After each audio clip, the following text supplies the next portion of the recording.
Então, apresentando para vocês, Alexandre Guerra. Alê, bem-vindo, obrigado por estar batendo esse papo com a gente. Já Obrigado a está a você câmera por dele aí. estar aqui. Maravilha, um prazer estar com o Nelson aqui, com você, Tony. Vai ser uma conversa muito bacana, homenageando esse super mestre. Vamos lá. Professor Nelson, obrigado por aceitar o convite, bem-vindo, trocar uma ideia.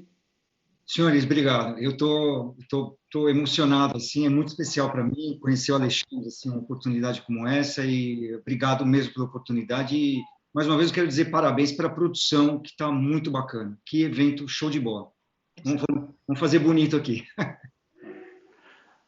Ale, queria que você, como não dá para te apresentar, porque tem muita coisa no seu currículo, eu queria que você contasse um pouco da tua trajetória, do início do seu trabalho, e como é que você, mais especificamente, começou a trabalhar com cinema, como é que foi o primeiro trabalho, enfim. Então, olha só, na verdade, meu pai, como você sabe, é um cara que atua na publicidade, tinha um estúdio, né, embora não seja músico, mas ele trabalhou como publicitário e tal, e eu cresci naquele ambiente, né, de estúdio de gravação, de acompanhando as gravações e tal, e gozado, por mais que eu tivesse muito próximo da música, não parecia algo provável para mim que eu fosse ingressar na música, né? Mas eu pequeno ali andava, meu pai ouvia muito jazz em casa, eu andava por ali pelo chão brincando e comecei um dia desapercebido a imitar um saxofone com a boca. E aí que ele me contou a história, falou, cara, seu bisavô em Portugal tocava todos os instrumentos de palheta simples, saxofone, clarinete e tal. E aquilo despertou em mim o interesse pelo saxofone, eu entrei por essa porta. Eu fui indo, comecei a compor, etc. e tal, e resolvi aplicar para o programa de bolsa lá da Berkeley, né? E eu consegui uma bolsa parcial e fui para lá em 91. A princípio, eu ia estudar arranjo como meu principal e secundário música para filme. Mas aí, quando eu fiz a primeira introdução à música de cinema, eu falei: não, vamos inverter esse negócio aqui, eu vou para o cinema mesmo, porque é irresistível, né? Então, essa coisa, enfim. E eu faço relação com a primeira vez que eu vi uma sessão de cordas gravando no estúdio do meu pai.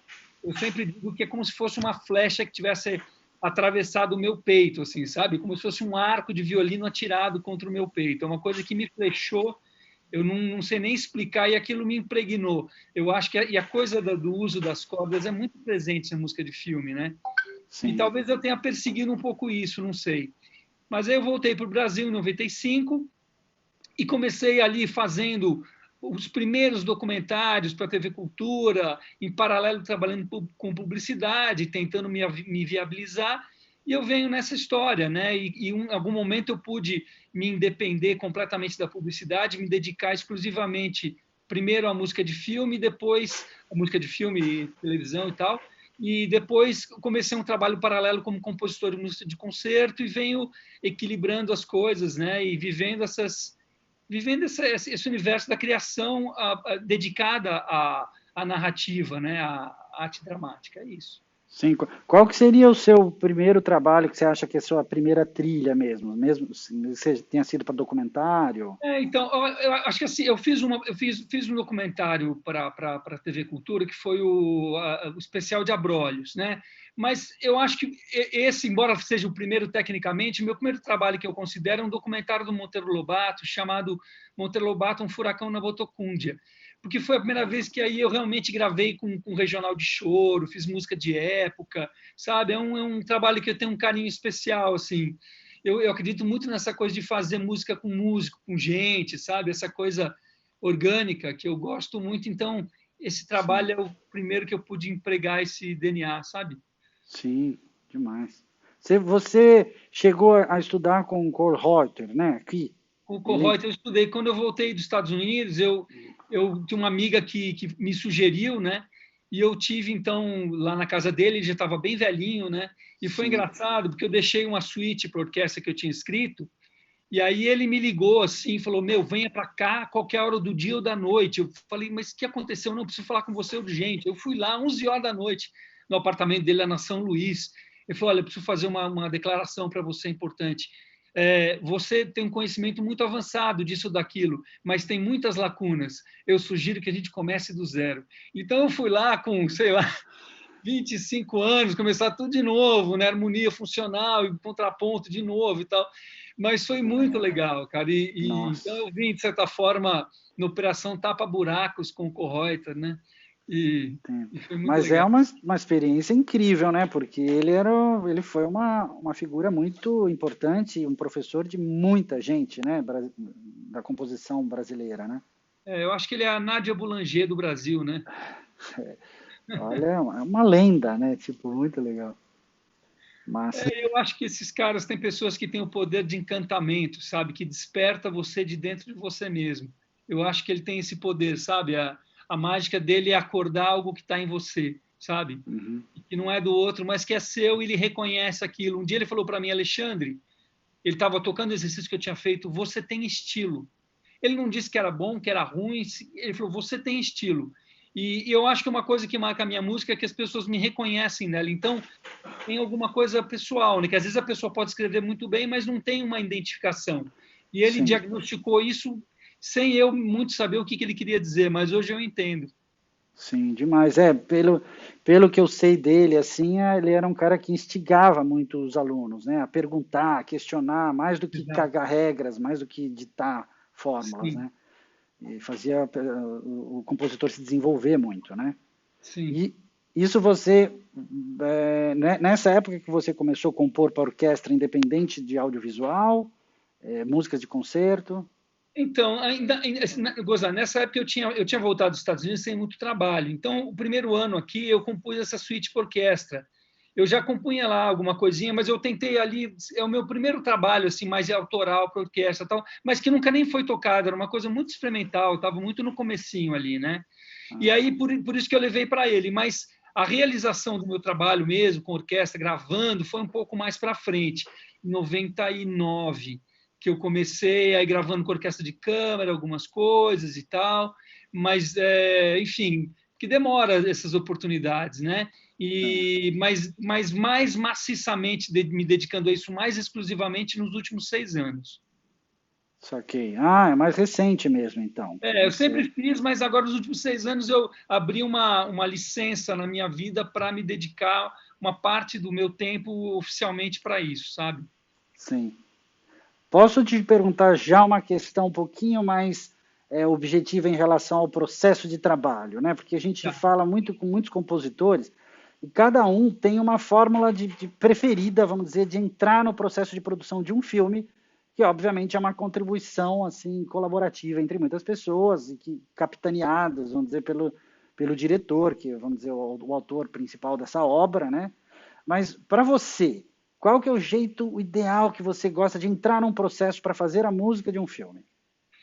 Bom, para mim, uma coisa essencial que se eu pudesse escolher sempre eu ia pedir, isso eu posso colocar na conta da minha insegurança e tudo, é tempo, sabe? Eu preciso de tempo, eu faço um filme por vez só. Eu me sinto até meio old-fashioned, meio inadequado, mas eu vi uma entrevista do Alberto Iglesias falando que ele também faz assim, então estou redimido. Porque eu não sei, eu não consigo, sabe? Para mim é muito difícil. Eu fico realmente, é como um ator que incorpora o personagem, eu fico meio que convivendo com aquele entorno, com aquele universo, eu fico morando com o filme, né? Então preciso casar com o filme. E o que eu percebo, que eu acho que isso é um pouco, talvez para a maioria das pessoas, tanto que o Hans Zimmer tem aquela frase que junto com a estatueta do Oscar podia vir junto os 8 próximos compassos da próxima trilha que ele tivesse que compor, né? Porque esse começo é muito difícil, né? Esse sair do zero é difícil, né? Que você precisa criar esse território, né? Essas cores e tal.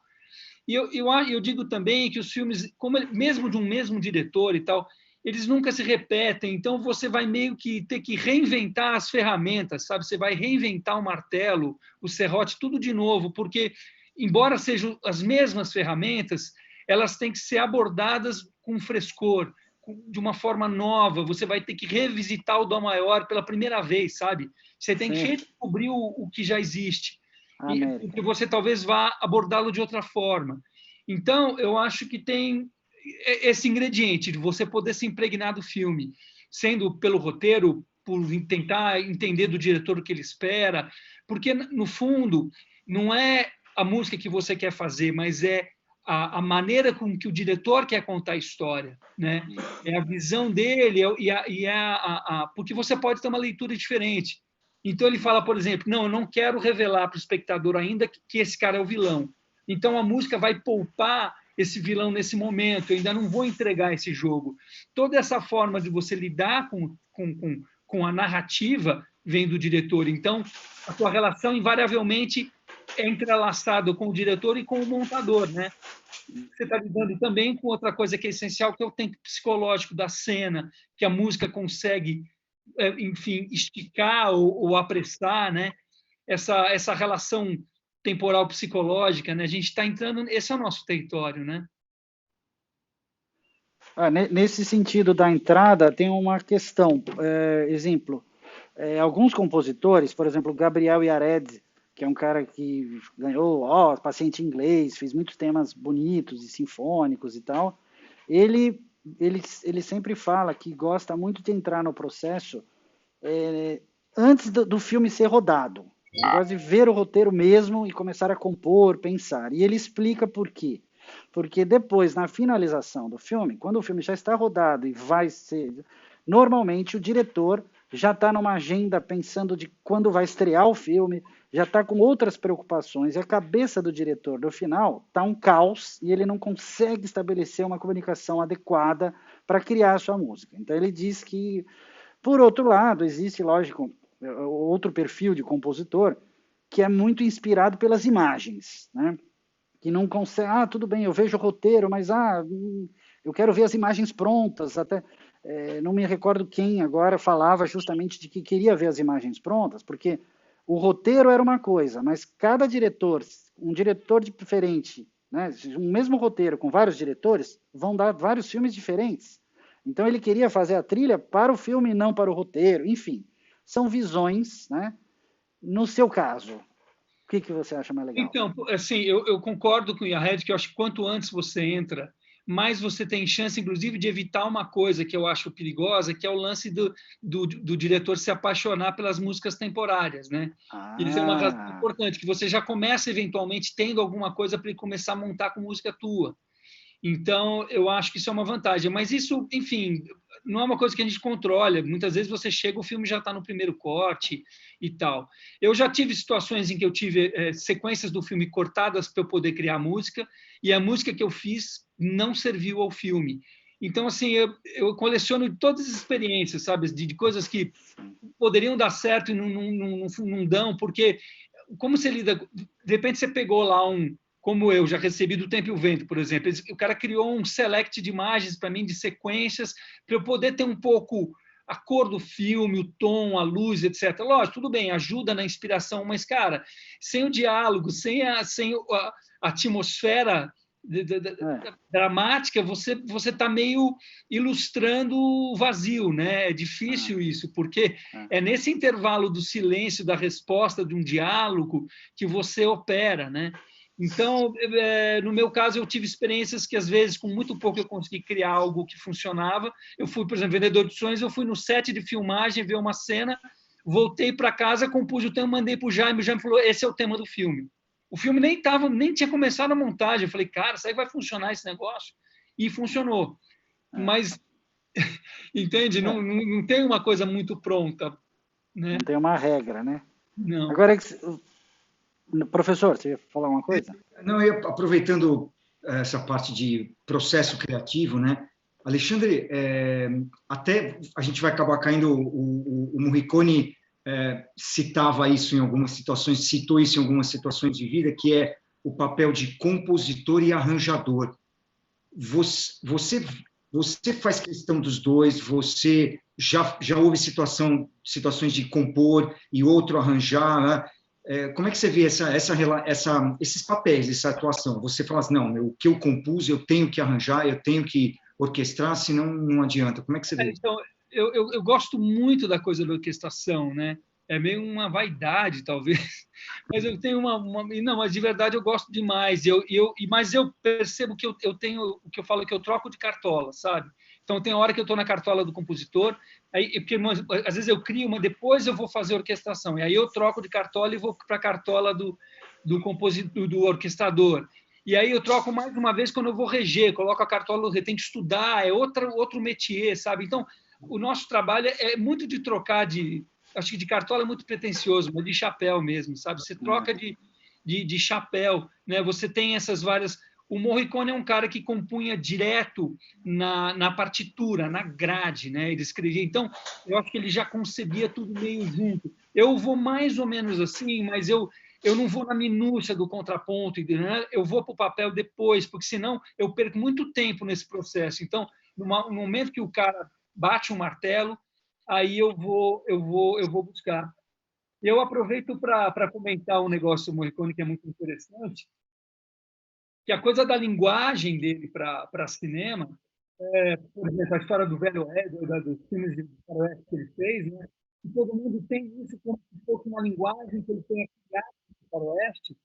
Eu vi um documentário dele explicando o seguinte, que quando ele foi sugerido o nome dele para fazer a trilha do Sérgio Leone, o Sérgio Leone assistiu a um filme faroeste que o Morricone havia feito a trilha, ele odiou o filme e odiou a trilha. Ele falou, não, eu não quero essa música, eu não gosto desse filme. E aí, o Morricone mostrou para ele um disco que ele havia arranjado, antes de ser compositor de filme, ele era arranjador de música popular na Itália. Ele tinha feito um disco com aqueles assovios, com aquelas flautas, pan, não sei o quê. O diretor falou assim, essa música que eu quero para o meu filme. Não tinha nada a ver, eu acho que nem talvez tivesse ocorrido ao Morricone que aquilo pudesse funcionar como música de filme, né? Então, para trazer um pouco o papel do arranjador da história, falando do Morricone, é muito interessante essa passagem, né? Porque veio de um lugar improvável, e talvez por isso até que foi uma coisa tão original para a época, né? O que ele fez, mas veio justamente da música popular, não do legado da música de cinema, justamente. Entendi. O Morricone tem essa faceta do início mesmo do trabalho, né? Do trabalho no cinema, de ter uma experiência muito grande de orquestração, de música pop, e aí ele tinha acesso a muitos truques, muitos artifícios, né? Artimanhas e sonoridades e tal, e isso ajudou muito o trabalho dele no cinema. Isso é maravilhoso. Ele falava uma coisa que eu queria até fazer essa ponte, do legado dele em relação aos compositores contemporâneos, como você. Ele falava uma coisa que eu acho muito interessante também, que as pessoas podem esquecer o que você fala, as pessoas podem esquecer o que você faz, mas elas dificilmente esquecerão como você as fez sentir. E eu acho que a música, no caso dos filmes, tem muito isso, né? Ela faz as pessoas, a gente, público, sentir alguma coisa, ainda que a gente não se dê conta disso, ainda que a gente não faça nenhum tipo de análise, obviamente, fria daquela escala, daquela orquestração, nada disso. Como você se inspira nesse sentido para contar essas histórias? Você acredita nisso? Como é que funciona para você esse processo de inspiração? Eu fico lembrando, né, acontece quando o Morricone assistiu ao filme A Missão, que é um dos filmes mais incríveis que eu já vi, uma das trilhas mais incríveis que eu já vi também. E ele relata que ele ficou tão impressionado com o filme que ele até questionou se ele estava à altura do filme, sabe? E eu acho que essa coisa, eu gosto de... Eu sempre digo que assim, eu acho que a música se manifesta através de mim. E não querendo empregar um caráter religioso nisso, mas dizendo que eu acho que a gente é um pouco o veículo de algo que está para além da gente, né? Que eu vou dar o nome de sagrado. Então, o próprio Morricone, né? Eu acho na trilha da Missão, ele de certa forma, uma porta-voz desse sagrado que está até representado no próprio filme, né? Então, eu me coloco a serviço, sabe? Eu me coloco à disposição do filme, quase como um parteiro que fica esperando, né, o nascimento, né? Eu me coloco à disposição. Eu me sinto nesse lugar de um pouco de buscar, esperar essa inspiração chegar ou me deixar ser usado para essa manifestação, sabe? Que é a música do filme. Um catalisador, digamos assim, né? Eu acho que tem muito essa coisa, para quem compõe, você sabe o que eu estou falando, que assim, às vezes você passa um dia perseguindo música e tal, e não vem nada. Eu tenho, às vezes, dias em branco, com um monte de rascunho que não leva a nada. E, de repente, em 15 minutos vem tudo, sei lá. E é uma relação com o tempo totalmente improvável, né? Mas eu acho que não existiria aqueles 15 minutos produtivos sem aqueles 2 dias sem nada, né? Então, eu acho que esse trabalho de a gente realmente se colocar, tentar ficar, talvez, acertando a antena, né? A gente fica, talvez, no telhado, um pouquinho para cá, né? Que nem aquelas TVs antigas, né? Um sinal que pegava. Então, eu acho que é isso. A gente é o técnico da antena, sabe? De ficar tentando sintonizar a frequência certa, colocando o bombril lá na pontinha da antena, não sei. Eu acho que é um pouco essa sintonia. Sintonizando a frequência certa também, que vai ter a ver com a narrativa, que vai ter com o conjunto do que o diretor espera, né? Eu sempre falo uma coisa que eu acho muito brilhante, também um ensinamento, mais um, do Morricone, que ele falava a diferença entre a música para ele e a música que ele fazia para um filme, né? Ele citava bastante que quando eu faço a música de concerto, é uma coisa, quando eu faço uma música para um filme, eu estou fazendo uma obra minha que está a serviço de uma obra de um outro autor, que é o regista, o diretor. Essa, diria até humildade de entender o papel funcional que a música tem e tal, sempre comento isso com compositores. E eu queria saber de você, você acredita nisso também? Quer dizer, é importante você acompanhar a intenção do diretor, o quanto é importante ou o quanto não, como é que funciona isso, se você já chegou a brigar com os diretores ou com algum diretor, fala, meu...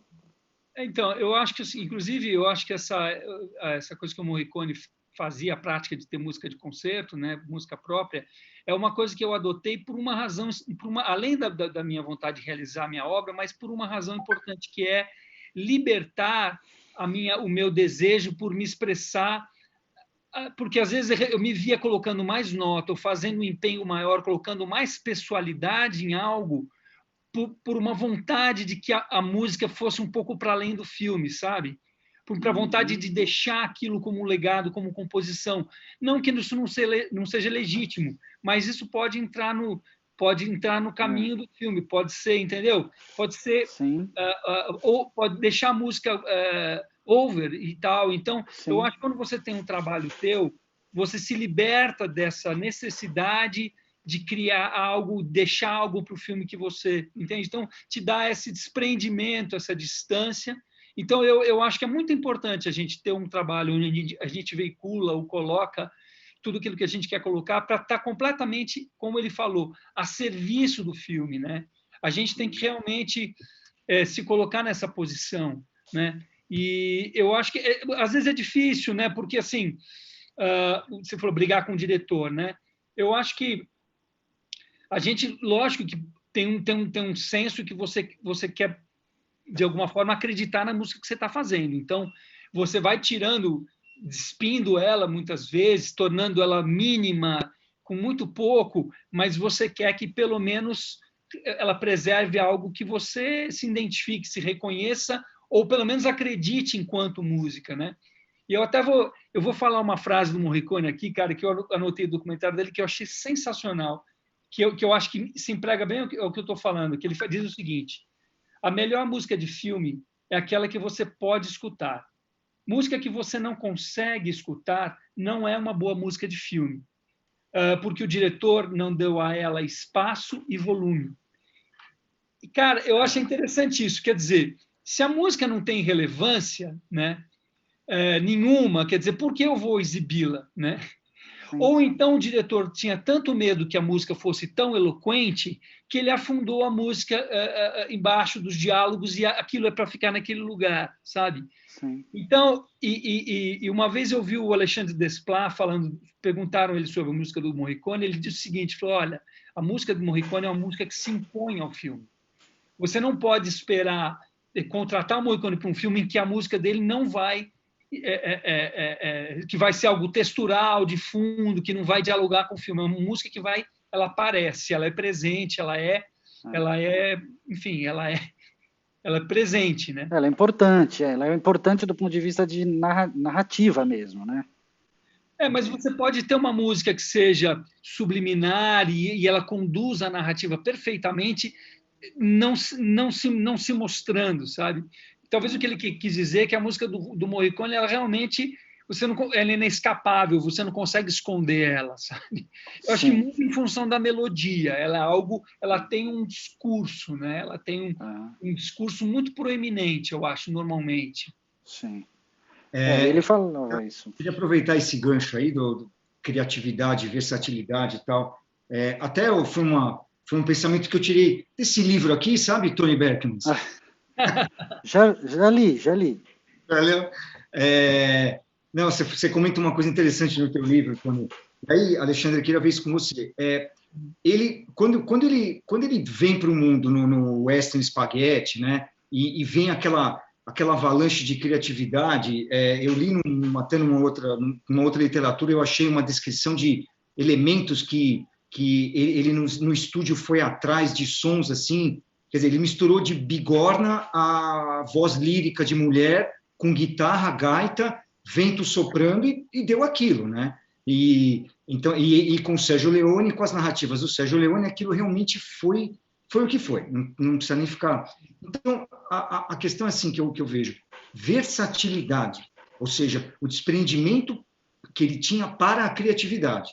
E até o Tony fala isso no livro, né, Tony? Você fala, ele acabou recriando praticamente o western, fazendo algo totalmente novo. Então, assim, quase que eles deixaram de lado todas as amarras que havia até então no western americano e criaram algo novo.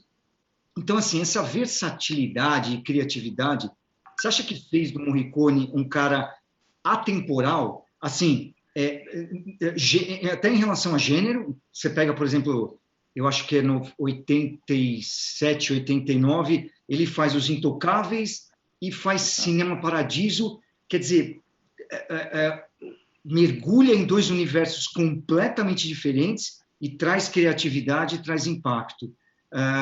Faz dele um cara realmente referência em gêneros, mas principalmente atemporal, ou seja, todo tipo de geração que vem, quando vê filme, ouve música de cinema, fala assim, Ennio Morricone parece algo que não vai ter nunca fim nesse sentido.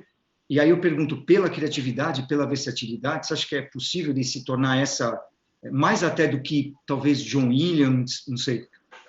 Interessante. Eu lembrei de um lance que você estava contando, lembrei de uma história que é bem emblemática disso tudo. Uma vez o Ed Mota veio aqui no meu estúdio, e aí ele perguntou para mim assim, Alexandre, você sabe qual é o compositor que eu tenho mais discos na minha? Ele tem um apartamento que é só de LP, né? Um apartamento aqui do lado dele, que tem 80 mil LPs.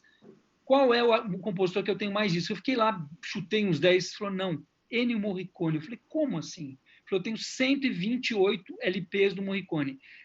E o Morricone, ele me explicou, ele tem um trabalho de música experimental para filmes B, que pouca gente conhece, mas ele é um cara extremamente experimental. Quando ele me falou isso, eu falei que na minha cabeça o Morricone nunca havia sido um cara experimental. Porque eu sou de 71, né? Eu peguei a fase dele mais para cá, né? Eu lembro dos westerns um pouquinho, mas eu era menino. Agora, para mim, eu estou mais para Paradiso, para Missão, para Wolf, tudo mais. E essas coisas, se você for pensar, é uma música bastante tradicional. É uma coisa antagônica. Para mim, eu penso no Morricone, aquele cara, lógico, ele tem um sotaque próprio, ele tem uma voz própria, mas vem numa embalagem de algo muito tradicional. Sendo que, no entanto, quando ele surge na cena, ele surge por esse caráter que você colocou muito bem, super experimental. Mas eu acho que esse documentário que eu vi sobre ele contando, esse experimentalismo dele é da personalidade dele, e ele começa a explorar isso na época dos discos italianos. E essa coisa ele fala muito, ele dá até uma entrevista falando que ele gostava de usar ruído de ônibus, buzina, bigorna, máquina de escrever e não sei o quê, porque ele achava que isso eram os elementos sonoros do contemporâneo. Ele queria trazer esse contemporâneo para as músicas. E eu acho assim, tem uma questão que eu acho interessante, que eu sempre falo o seguinte, quando você faz uma coisa com orquestra, ela envelhece menos do que quando você faz algo. Sei lá, o cara usou um DX7 numa trilha. Aquilo tem uma velocidade de envelhecer absurda. porque o cara fala, Só, DX7, só, 1982, pá. desculpa interromper, mas só explicando para a galera, DX7 é um sintetizador, um teclado eletrônico que tem um som muito particular dos anos 80, né? Ale? Exatamente. Então, quando você o mini Moog, por exemplo, qualquer coisa dessas. Agora, o violino para a gente, né, Nelson, a gente não consegue datar na nossa. O violino não, ele é eterno porque ele já nasceu velho, ele já Exato. existia. Então, ele é essa coisa da coisa, lógico. Muda a linguagem, né? Você pegar os filmes do Eric Korngold, do Max Steiner, você tem épocas do cinema, você consegue mapear, ou até no começo do cinema mudo, Prokofiev e tudo mais, tem aquela linguagem de filme. Isso foi mudando e tem as suas fases, mas o timbre em si, ele é quase, essa coisa da orquestra acaba dando um caráter quase eterno para a música. O Morricone, em parte, ele vai pertencer a esse mesmo lugar, né? Mas eu acho que sim, o que ele criou, né, a coisa da ocarina, desses timbres inusitados, né? Cara, como é que chama o compositor lá que trabalha com o Tim Burton, o Daniel, Daniel, falou uma vez que a primeira trilha que ele fez, ele colocou uma ocarinazinha brincando, fazendo, não eram as mesmas notas lá do Morricone, mas ele falou, coloquei aquela ocarina para remeter. Aí o produtor falou, tira essa ocarina agora, mas não são as mesmas notas do Morricone. Cara, não dá para usar ocarina. Isso é um patrimônio do Morricone, isso entra é processo. Cara, tamanha a originalidade e a identificação que o Morricone criou com aquilo, né? Oh, mas eu vou tocar outra nota, não importa, cara. Cena que sugere faroeste ou ocarina, fora de questão. Essa ousadia pagou de volta para ele esse legado, né? Porque muito legal. A ocarina, uns anos antes da pandemia, eu fiz uma viagem para o Chile com a minha esposa e meu filho. Meu filho deve estar vendo a live e deve estar rindo, porque a gente comprou 2 ocarinas no Chile, nos Mapuches ali. Cara, aquilo é impressionante, né? Aquilo é o que você fala de... são aqueles sons que são muito raiz, né? É um negócio, né? É barro, cerâmica, é de uma simplicidade e, ao mesmo tempo, o som sai daquilo ali, parece que você sem saber tocar, você assopra aquilo para entrar em transe, porque é incrível o som daquele negócio. Já ganha um encantamento junto, cara. Muito legal. O Morricone, ele tinha mesmo essa coisa experimental quando jovem, né? Ele tinha um professor que foi muito importante para ele, né? Que é o Goffredo Petrassi, que é um compositor bastante considerado de música, digamos, moderna, né? E ele tinha muito essa vontade de, antes do cinema, imagina, de fazer música de concerto muito experimental e tal. E ele falava isso claramente, que naquela época que ele era jovem, ele precisava sustentar a família. Ele falou, preciso fazer alguma coisa aí, que foi cair, né, na coisa dos arranjos de música, pop, de televisão. Mas tem alguns casos de música pop que ele fez orquestrações super curiosas, super ricas, que chamava a atenção justamente do universo pop, né? Porque no universo pop não tinha aquele tipo de sonoridade, ele trouxe algumas coisas malucas. E isso é muito bacana, porque essa tentativa de subverter um pouco sempre teve presente na vida dele, né? Eu fico curioso, e já trazendo um pouquinho a pergunta para você, que é uma coisa também que ele... vamos dizer, depois que se estabeleceu como um compositor de cinema e tal, esse problema é uma coisa que talvez esteja acontecendo mais recentemente para os compositores contemporâneos, então ele não deve ter sofrido tanto isso, mas é a questão que você já citou das trilhas temporárias, das referências. Eu perguntei para o Abu, para o Antônio, como cada um vê essa questão, porque é um tema que é muito importante na produção e na criação de música para cinema hoje em dia. Então, pergunto para você, e pergunto que você possa contar a sua opinião e explicar para a galera que não entende muito do assunto, o que é temp track, o que é temp love, e se você já passou por isso e como você lida com isso. Então. Bom, legal, eu adoro contar histórias, vou contar um monte de história de outros e minha e tal, e acho que existe uma verdade absoluta sobre isso, mas Basicamente é o seguinte, o Abu, eu já ouvi ele falar assim, eu gosto quando o filme vem peladinho para mim. É bem engraçado. É uma coisa tão meio sensual, assim, desejo, não ter música, né? Eu não tenho problema com temp track, assim, a princípio. Mas explica para a galera o que é temp track. É porque, na verdade, é o seguinte, para o cara poder montar o filme, como a música, se você tira uma música de um filme, a tua percepção da passagem do tempo muda completamente, ou ela acelera, ou ela diminui. Então, é muito difícil o montador conseguir trabalhar sem música, sabe? Tem gente que faz assim, depois coloca música, esse seria talvez lá nos primórdios do cinema, talvez o caminho mais clássico, mas na prática não é assim, porque às vezes a cena precisa de ritmo, ou então aquela espera do diálogo, de uma resposta sem música, aquilo parece uma eternidade. Quando você coloca a música, aquilo muda a percepção. Então, o montador começa a usar música, e eles usam uma música temporária, né? Então, esse temp vem de temporary track, né? De música temporária. Só que, lógico, o diretor começa a ver o filme com aquela música 1, 2, 3, 100 mil vezes, o cara se apega àquilo. E aí rola o tal do temp love, que é a paixão, o amor pela música temporária, e depois ninguém tira mais aquilo do filme.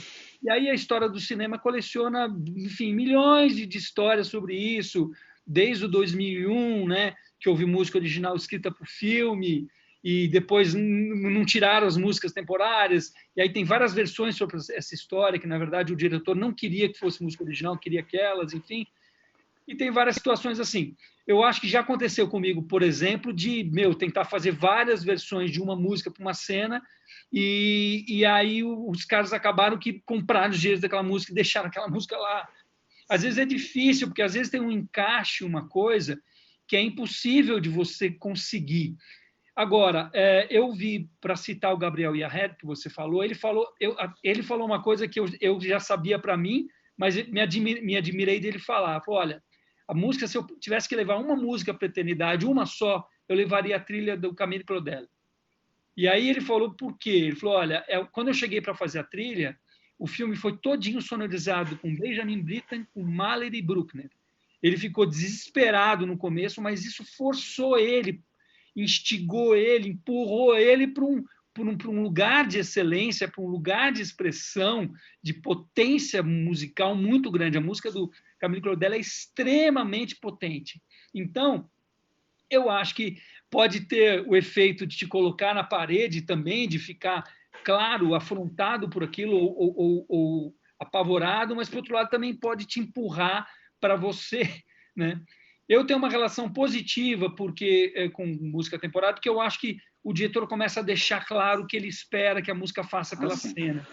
Você, na verdade, usa talvez a ferramenta como originalmente era a intenção, né? De ser um instrumento de comunicação entre o diretor e o compositor.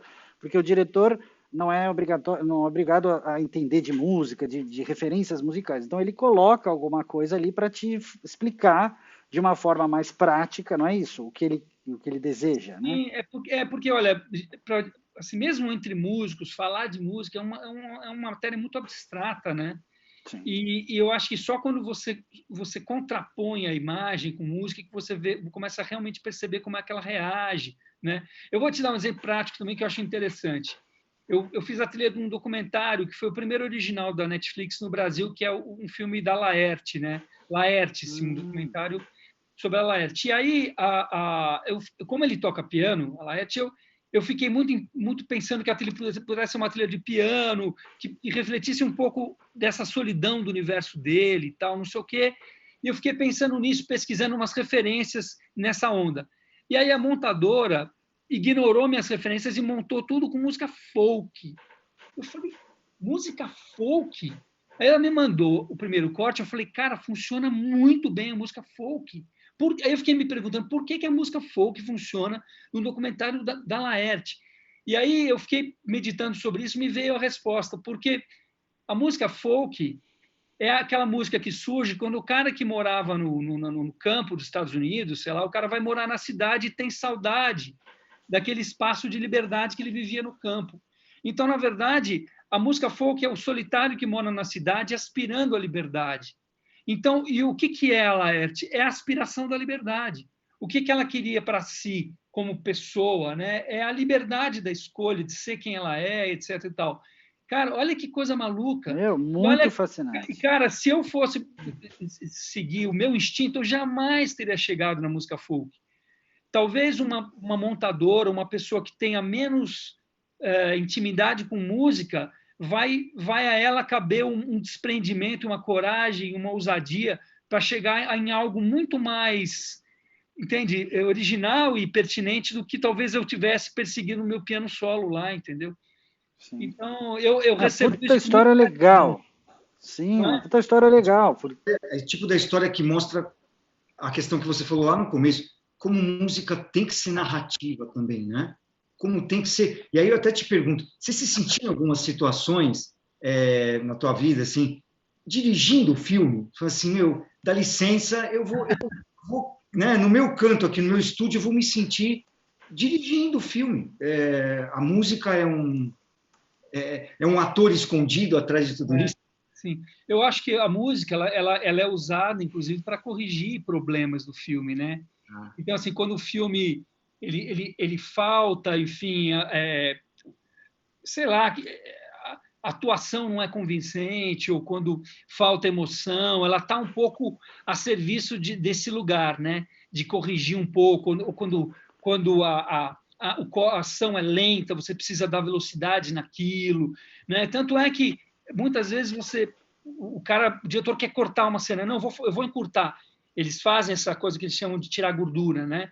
E às vezes quando você faz a música, ele fala, não, eu já não sinto mais a cena lenta, porque a música mexe com esse tempo psicológico e dá a impressão de que aquilo, sabe, não leva, é gozado. Então você entra, eu não vou dizer dirigir, mas você, talvez como montador, você tem uma contribuição ali, né? Você sim. tem uma, enfim, você deixa algo que ajuda o filme, né? E para voltar para o Morricone, uma coisa que eu acho que a gente estava falando, né, sobre a questão do legado dele, de que talvez essa coisa da originalidade dele tenha sido uma marca. Mas você sabe, sinceramente, o que ele vai deixar para mim? São as melodias, cara. Eu sempre, quando teve um cara do estado de Minas que me entrevistou quando ele faleceu, e ele falou para mim me ocorreu o seguinte para falar para ele: quando eu vou para casa, depois de ver um filme que o Morricone fez a música, eu levo para casa uma melodia no bolso ou no coração, sabe? Então ele deixa alguma coisa, sabe? Eu vou para casa levando um presente, eu levo um marmitex, eu levo né? Uma embalagem que fica comigo, né? A melodia, ela tem os diretores têm medo de melodia, porque vão ser taxados que o filme, sei lá, o cara apelou para a música, essas coisas, especialmente no Brasil tem esse medo, sabe? E aí isso leva os diretores ao que está acontecendo hoje, que é trabalhar com uma rede de segurança enorme, ou seja, você faz mais uma textura musical que dá um clima, funciona para caramba, mas você não corre o risco de colocar uma melodia que obviamente vai ser identificada, e isso pode, sabe? Isso é um artificialismo, esse elemento que vem de fora. Morricone não tinha problema nenhum com isso. Então, isso talvez seja ousadia, mais até do que o timbre que ele inventou, porque essa imposição da melodia, tudo bem, você fala, putz, há um artificialismo ali, o cara tá intencionalmente tentando fazer eu me emocionar. Ok, mas quando funciona, cara, te leva para um outro lugar, né? Outro lugar. E quando te leva para um outro lugar, nada, nenhum diálogo, nenhuma narrativa consegue te catapultar para esse lugar. Aquela coisa da gente nunca vai esquecer. Desculpa. Não, aquela desculpa. coisa que a gente nunca vai esquecer, a sensação que a gente sentiu ao assistir, por exemplo, Cinema Paradiso, né? Exato. Ontem a gente fez essa gravação do show que vai amanhã, e eu lembro que um músico fez esse comentário até quando eu toquei o Cinema Paradiso, um tema que é extremamente simples, mas é isso que você está falando. É uma melodia que, enfim, fala por si, né? Ela diz mais do que imagens e do que palavras poderiam dizer, né? Como o Debussy falava, a expressão do inexprimível, ela chega no sublime, né? Também eu já escrevi muito sobre, já pesquisei, para mim é um pouco isso, o sagrado, é o alienígena, é uma coisa que tem a ver mesmo com a essência da música, quer dizer, de que é uma atividade humana que vem antes da linguagem. Então, é difícil realmente da gente categorizar e colocar em reguinhas, né? É um negócio que é uma bala que atinge o seu coração, e mesmo que você não tenha domínio nenhum daquela sintaxe, daquela linguagem, você vai ser impactado por aquilo, né? E o Morricone, enfim, sabia, dominava isso, né?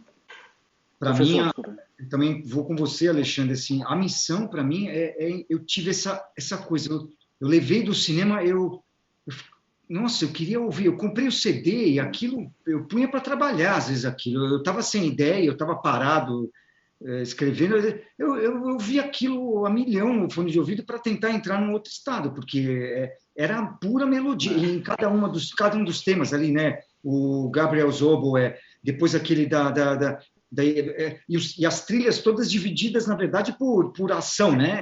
Trechos, quer dizer, descritivos até como subindo a montanha ou tal coisa aqui. Cada um é uma melodia absolutamente isolada, sozinha, marcante, inesquecível.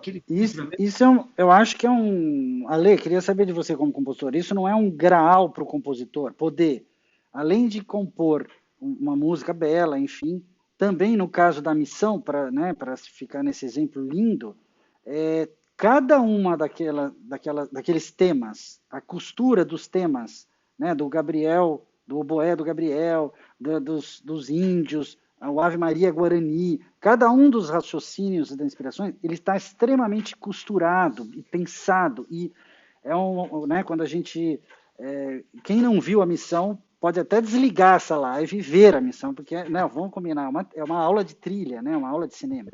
Mas o que eu quero dizer é isso, como ele consegue unir uma composição bela, inspirada, melodias e tal, com a estratégia narrativa, né, porque ela é muito narrativa, né, como o professor falou.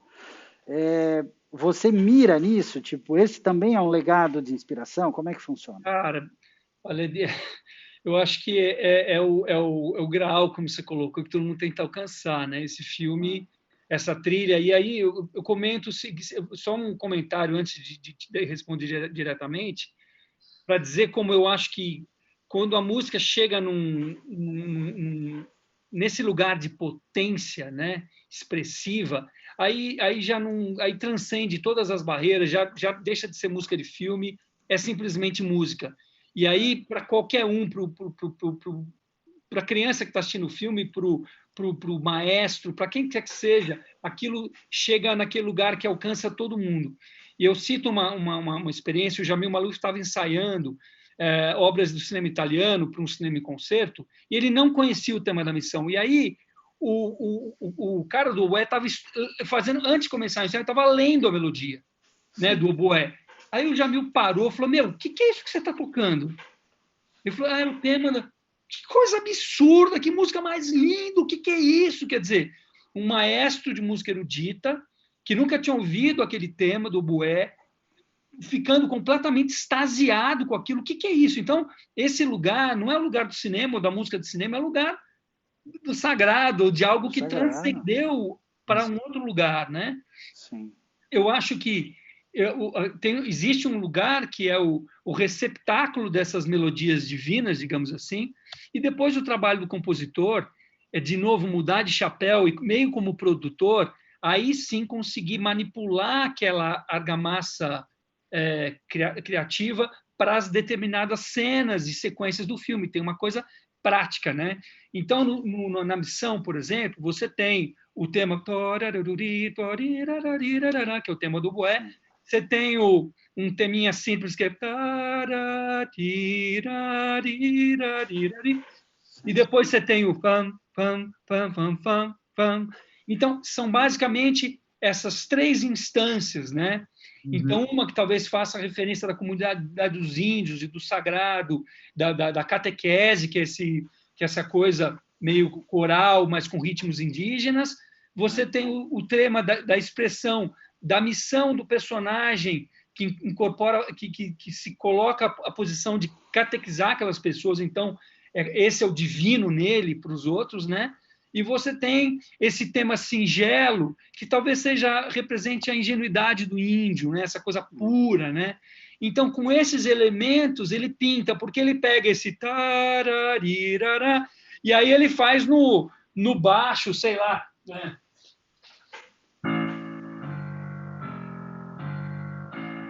E isso se transforma numa coisa completamente diferente. Vira aquela pureza, vira uma coisa trágica, densa, dramática, né?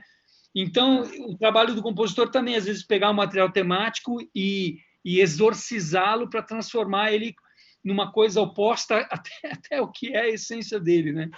Sim, esse é o aspecto mestre, né? Porque ele ensina a gente nisso, né? Como Sim. compositores, né? Você está falando da missão, me vem uma cena em que o... Bom, não é bem spoiler, mas enfim, quando um personagem principal, vivido pelo Robert De Niro, ele está sendo, vamos dizer, recebido pela tribo de índios. Então você ouve o tema do oboé misturado de uma maneira muito genial com outro tema que seria o Ave Maria Guarani, que são os índios cantando em latim e tal, tudo é muito pensado, é muito costurado, é muito bacana, né, essa coisa dele conseguir trazer uma música belíssima por si e narrar brilhantemente, né, o filme. Não sei se vocês conhecem, já viram, provavelmente sim, A Lenda do Pianista do Mar, que é um outro filme que eu amo, porque ali também ele descreve, enquanto além de trazer uma música belíssima, com melodias e temas, ele também sempre tem um truque, vem trazendo essas informações que são muito narrativas, são muito inteligentes, né? E que nem você falou, né, que ele realmente falava que não existia fundo musical, né? Assim, para ele a música era muito importante, porque ela era muito a partir do momento que você encostou o dedo numa nota musical, você já passou algum tipo de informação, né? Você já conduziu alguma coisa ali e tal. Então, essa importância, essa significa esse poder que a música tem, às vezes assusta os próprios diretores, ou não. Isso é uma coisa que eu vejo às vezes, tipo, do diretor não ter muita noção do que a música pode fazer ali. E o compositor ter essa noção. Como é que você vê isso na sua experiência? Já se deparou na vida prática em situações em que você pensou, puxa, o diretor realmente não sabe o que eu poderia fazer, como a música poderia transformar essa cena, ou enfim. Olha, eu acho que a gente no Brasil tem um certo pudor com melodia, né, com música, né? O cinema brasileiro tem um certo pudor. E isso não é ilegítimo. Eu acho que isso acaba sendo um pouco um certo delineador de estilo, sabe? E é positivo também, sabe? Existe uma certa... O Jaime, com quem eu trabalho bastante, é muito criticado porque usa muita música e tal, mas é nesse risco que ele vai deixando essas melodias ser eternizadas, no caso de Olga, né, que é a música do Max Viana, você falou, talvez O Tempo e o Vento e outras coisas, né? E eu cito justamente, eu vou contar duas histórias que eu acho que são interessantes. O Bruno Barreto uma vez me contou um processo dele com o Marcelo Zarbo, estava fazendo uma trilha para ele, e o Bruno se perguntava se a música não estava sendo muito eloquente e tal. E o Marcelo falou uma coisa para ele que eu acho muito legal, é um conselho maravilhoso para um diretor. Ele falou assim, olha, Bruno, quantos anos você tem? O Bruno, sei lá, 60 anos, não sei na época. Ele falou, olha, você já tem idade suficiente para não precisar mais, sabe, se justificar, ou então eu acho que você tem que ir no fio da navalha. E ele quis dizer, o fio da navalha é o seguinte, quer dizer, vai no limite do risco, entendeu? Porque a melodia é risco, né? Porque você tem que assumir algo que vai ocupar espaço no filme, e, pô, será que eu estou sendo excessivo?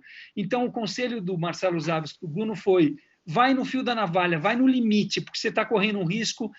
Porque imagina a Missão ou o Cinema Paradiso sem melodias. Cara, não existe o filme, né? Só isso. Basicamente é isso.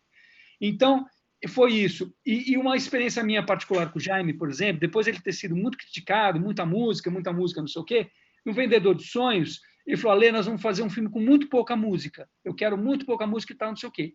E aí, ele me pediu para assistir um filme do Richard Gere que que teoricamente, na visão dele, não tinha música. Aí eu fui assistir o filme, e, na verdade, o filme é o seguinte, como é que o cara fez? Ele pegava a música diegética da sequência e a música diegética passava a ter função narrativa. Então, sei lá, o personagem ia num bar e sentava um cara no piano, começava a tocar um tema, aquela música passava a ser a trilha sonora da sequência. O cara sentava numa praça, um cara estava tocando acordeon, aquela música vazava na cena. Então, o cara construiu brilhantemente a ideia de não ter uma música direta. Só que é o seguinte, as pessoas não se dão conta do seguinte, não ter música não significa necessariamente não ter a interferência de algo que conduz. A ausência de música, ela te dá, às vezes, uma mensagem que você não quer. A ausência de música, numa cena que você espera a música, gera uma tensão que você não quer. Vamos dizer, você tem uma cena romântica lá que você espera que tenha música, se não tem, gera no espectador uma expectativa de que algo não está certo. Você entende? Então, a ausência de música, ela também é uma questão narrativa. Ela te leva para outro lugar que, de repente, você não quer. Então, para você ter uma ideia, no Vendedor de Sonhos, o primeiro rolo de 20 minutos, no primeiro corte do filme, tinha 2 minutos de música. E eu reclamei com o montador, o Gustavo Gianni, falei, Gustavo, eu tenho uma orquestra lá reservada para gravar, sei lá, 1 hora de música, e você está me dando 2 minutos por rolo, eu vou ter 8 minutos de música para gravar? Meu! E aí, o que aconteceu? Ele tinha uma cena no começo que o personagem ia se matar e tal. Ele falou, nós vamos fazer essa cena, a ideia do Jaime, para evitar coisa da música, porque todo mundo criticava que tinha muita música, era usar o som direto de forma narrativa. Então, passava uma ambulância... Trânsito. Uhum. Você distorcia isso. Vamos dizer, passa uma ambulância, aquilo fica ecoando, vira música, sabe? Era usar os elementos sonoros, que é uma ideia muito interessante. Sim. Foi feita, mas foi insuficiente, entendeu? O produtor viu o filme, o primeiro corte, falou, cadê a música do filme? Então, a gente veio de um lugar de não ter música, ou pouca música, e foi colocando, porque a gente percebeu isso, a ausência de música levava para o filme para um lugar que ele não era o lugar que a gente queria que ele fosse. Sim. Você entendeu? Tem isso também, sabe? Você também não dá ao espectador o que ele espera que seria dado a ele, você, às vezes, você leva a mensagem para um lugar que não é a tua intenção. Porque nós, como espectadores, fomos educados através do cinema e da televisão a um determinado entendimento, relação entre música e cena. Então, a gente tem já o nosso repertório intrínseco narrativo, né? Sim. Agora, você, na sua experiência, tem tido experiências positivas assim com interações com diretores, não? Queria que você contasse um pouco, porque você trabalhou com uma variedade grande de diretores de perfis diferentes, né? Eu trabalhei, acho que, com mais de 40 diretores. Olha, assim, normalmente é muito positivo. Assim, tem situações que são difíceis, né? Porque, olha só, o diretor, quando ele está, antes de filmar, ele está ali, conseguir tal ator, conseguir tal locação, é só alegria, né? Aí ele roda, pô, que legal, aquela cena deu certo. Aí quando começa a montar, puta, a sequência não monta, tem problemas. Aí chega o compositor bem nessa hora, cara. É um momento difícil para o diretor, né? E você chega ali cheio de alegria, de vontade, mas o cara está inseguro, não sabe se o filme vai resultar. É um momento muito difícil, sabe? E o diretor está muito suscetível. Não é uma coisa fácil. Você ouve o depoimento de vários compositores, é uma coisa difícil, sabe? É dolorido, às vezes, para o diretor. Às vezes rola uma coisa até meio ofensiva, porque é a frustração, né? Às vezes eu não consigo que a minha música impacte a cena do jeito que ele gostaria. Então, é uma perseguição ali, sabe? É uma perseguição. Você já viveu história muito feliz e uma muito triste que possa contar? Olha, cara, eu vou te contar uma história, por exemplo, eu sou um livro aberto, eu conto tudo, não tem problema. O Jaime, que é um cara que eu falo dele, que eu fiz muitas coisas para ele, eu acho que ele é um cara interessante para falar. Desculpa repetir muito, mas no Tempo e o Vento, eu estava fazendo as músicas e tal, e ele um dia me ligou bravo, falou, tua música está jogando meu filme lá para baixo, tuas músicas são muito dramáticas, são muito para baixo. E aí, o que acontece, cara? Eu fiquei muito mal, mas eu falei, como assim? Não sei o que, ele estava muito irritado e tal. Olha só, olha que interessante. O Tempo e o Vento é uma série, uma saga de 156 anos de história. quando você tem que colocar tanto que só havia sido feito a série para televisão e versões para o cinema eram feitas só de partes, né? Então, Capitão Rodrigo, a Casa, Ana Terra, nunca ninguém tentou colocar tudo numa coisa só. Então, o que acontece? Se você vai resumir 150 anos de história, o que sobra? Guerra, morte, nascimento, conflito. Então, na verdade, O Tempo e o Vento é uma sequência de vários dramas. E quando você começa a fazer uma música para espelhar o que está na imagem, ou entrar em ressonância com aquele drama que está ali, a música vai amplificando questões dramáticas que já estão no filme. Então, o Jaime, quando começou a ver uma sequência atrás da outra, dramática, e drama, ele falou, o filme está indo lá para baixo. E ele ficou muito contrariado, foi muito difícil, ele foi muito veemente comigo. E aí, depois eu entendi que, sabe, se você, de repente, numa cena que era para ser muito dramática, a música vai para um outro lugar, abre uma janela de esperança, dá um outro olhar sobre aquela cena, você consegue ter um certo respiro para que na próxima sequência você tenha algo mais dramático. Então, na verdade, não é reescrever tudo, é reescrever alguns pontos chaves para que você crie, entendeu? Um pouco essa dinâmica no arco dramático do filme, sabe? E lógico, Tony, assim, falando idealmente, se eu soubesse isso naquela época, eu não teria sofrido que nem eu sofri. Eu não tenho essa resposta no bolso aqui. Eu descobri apanhando. Amarra, tomando difícil, não é fácil. A gente não tem essa resposta. A gente vai meio que descobrindo no processo, né? Como eu te contei a história lá da Laerte, porque, cara, como é que eu ia saber que música folk ia funcionar? E, de repente, eu tenho essa experiência, mas não serve nada para o filme de terror que eu fiz com o Roberto Moreira, entendeu? Que a gente também teve que achar um caminho, putz, o que é essa música para esse filme, entendeu? Então, ou para uma comédia, né? As experiências nunca se repetem igual, né? Aquela experiência se resolve naquele filme e fica para ele. E o próximo inaugura algo que você vai ter que descobrir a solução. É que nem aquele jogo que você entra numa casa, você tem que conseguir sair, né? Qual que é a senha para sair da casa? Não sei também.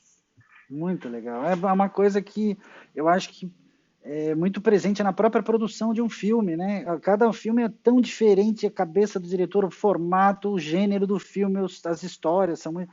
É uma aventura, você não tem rotina, né? A sua vida certamente não tem rotina. Não tem. Sobre influência, queria fazer só uma pergunta.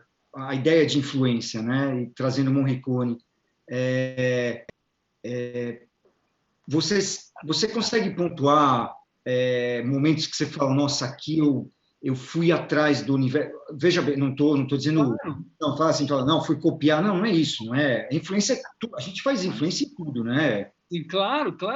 Eu sou publicitário, início de carreira, você fala assim, como é que você vai aprender a fazer? Você vai olhar as coisas boas, as coisas, né? Você sente momentos em que você realmente bebeu da fonte do Morricone, mas não de falar, putz, vou copiar, não é copiar, vou pegar isso aqui e vou tão assim, literalmente, mas tem referências que você fala assim, aqui eu mergulhei na fonte dele, depois de um tempo, me clareou e eu fiz alguma coisa que, por exemplo, sei lá, O Tempo e o Vento, que eu até falei para você que eu reescutei. Claro. Muito bonito, né, cara? Eu vou te falar, a melodia é lindo, tem uma coisa... Eu, ouvindo O Tempo e o Vento anteontem, eu falei, sei lá, me veio isso, assim, eu deixei isso vir para te perguntar. Então, olha só, eu tive um professor na faculdade chamado Michael Gibbs, que inclusive, compositor de filme, mas ele foi um arranjador muito conhecido, tá? Um cara fantástico, assim. Ele só deu um semestre de aula lá e eu caí na sala dele. E aí, um dia ele chegou para nós e falou assim, pessoal, vou passar alguns mandamentos aqui importantes para mim, que são regras da minha vida. Primeiro mandamento, roubem. Aí todo mundo... Roubem o máximo possível, roubem música, roubem. Aí todo mundo, como assim? Está louco? Rouba, como roubem? Ele falava o seguinte, roubem um compasso, roubem 2 notas. Porque ele explica o seguinte, que é muito interessante. Se você for partir de você vai sempre para o mesmo lugar, que é o teu rio vai sempre para aquele mesmo mar. Quando você pega, às vezes, uma nota, 2 notas, que são, de repente, irreconhecíveis, vai te forçar num caminho novo, que no final vai ser você, no final, porque você não escapa de você, mas você parte de uma coisa diferente. E assim, eu vou além, eu digo o seguinte, cara, se você pegar o Picasso, eu adoro muito artes plásticas, né? O Picasso é um cara que até o fim da vida ele estudava ostensivamente referências, Rembrandt e outros, ele projetava essas pinturas na parede dele enorme, pintava coisas na linguagem dele, mas fazendo referência àqueles temas. A gente não existe como algo fora de órbita, né? A gente orbita e é impossível, a gente é fruto de tudo isso. Então, sim, muito, mas uma coisa eu te falo, assim, você não consegue, porque é difícil, né? Você não consegue fazer mágica com a cartola do outro, né? Você precisa da sua. Então, claro, você de repente pega alguma coisa, mas aquilo sozinho é uma peça sem encaixe. Você tem que talvez introjetar aquilo e daquilo regar e vai nascer uma outra planta, né? É uma outra coisa.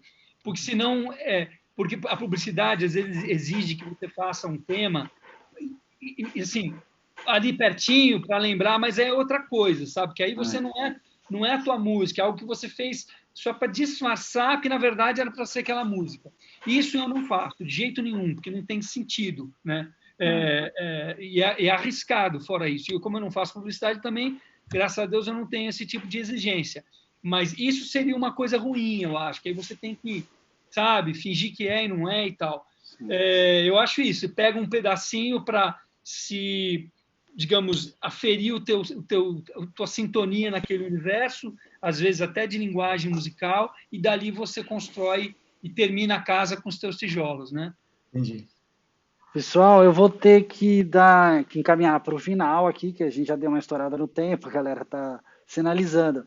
Mas eu queria, antes de encerrar, uma sugestão, dicas, Ale, de filmes, ou um filme preferido do Morricone, uma trilha que você já falou da Missão, não vale, fala de uma outra que você acha que é recomendável demais, que as pessoas que estão vendo falam, tem que ver essa ou essa, aquela, e sua também, sem contar as que você já falou. Uma que você fala assim, uma trilha que eu achei tão legal, recomendações, e a mesma coisa do professor.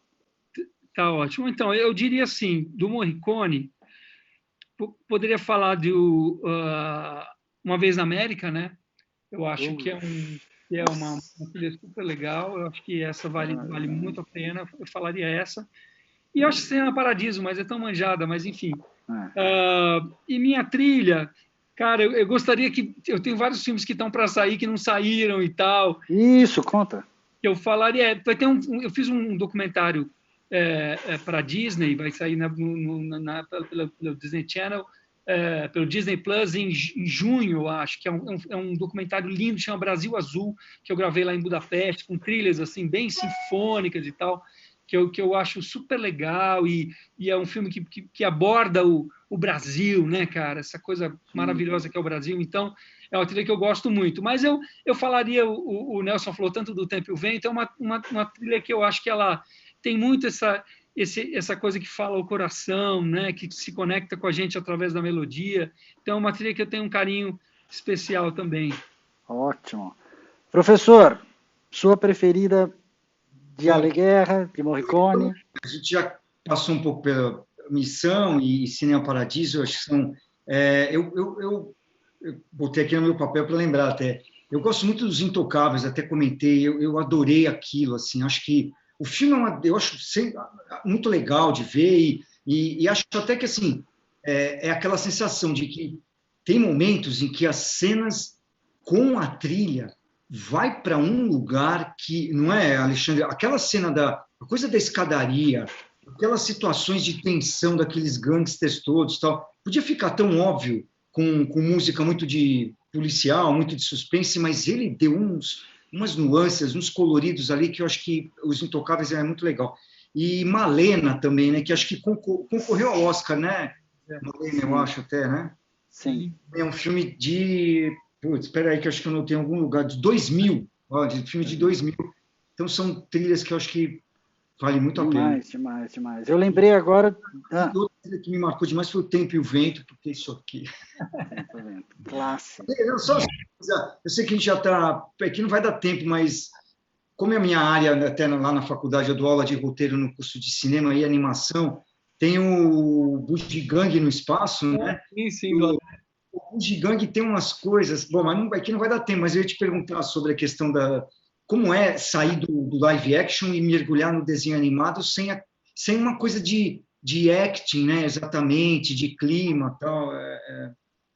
Mas é uma dica boa para a galera. Mas como é que chama? Porque eu não conheço esse filme. Bugigangue no espaço. Bugigangue no espaço, ótima. A dica também. Legal.